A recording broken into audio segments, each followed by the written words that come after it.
Easy and tasty recipe ঠেচা chowmein.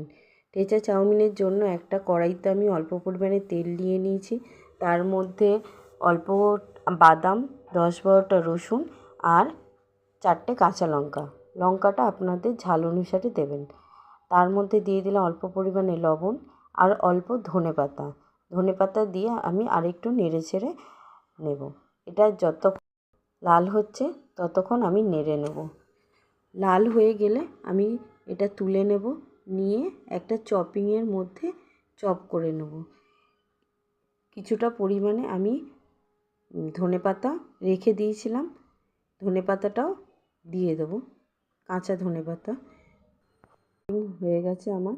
এরপরে আমি দিয়ে দিলাম কড়াইতে তেল, ওই একই কড়াইতে যেটা চপ করে রেখেছিলাম সেটা দিয়ে দিলাম।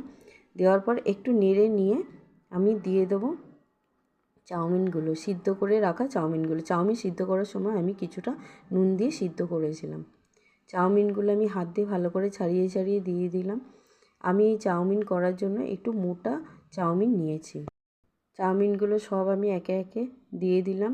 দিয়ে দেওয়ার পর আমি একটু নেড়ে নেব। নেড়ে নিয়ে ভালো করে নেড়ে নেব। নিয়ে তারপরে আমি দিয়ে দেবো এর মধ্যে ডার্ক সোয়া সস। ডার্ক সোয়া সস দিলে টেস্টটা একটু বেড়ে যায়। 1 চামচের মতো ডার্ক সোয়া সস, 1 চামচের মতন গ্রিন চিলি সস দিয়ে দিলাম। দিয়ে এরপরে এর মধ্যে অ্যাড করে দিলাম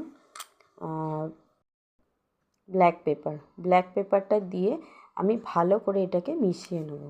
ভালো করে নেড়ে নিলাম। চাউমিনটাও একটু ভাজা ভাজা করে নিতে হবে। তারপর আমি দিলাম 1 চামচের মতন চিনি, একটু টেস্টটা আর একটু বাড়ানোর জন্য। তারপরে আমি ভালো করে এটাকে ভেজে নিচ্ছি। ভেজে গ্যাসের ফ্লেমটাকে আস্তে করে রেখে আমি এটাকে ভাজছি।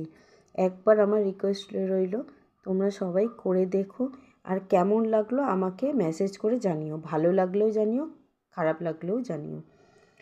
হয়ে গেছে আমার ঠেচা chowmein. Thank you so much.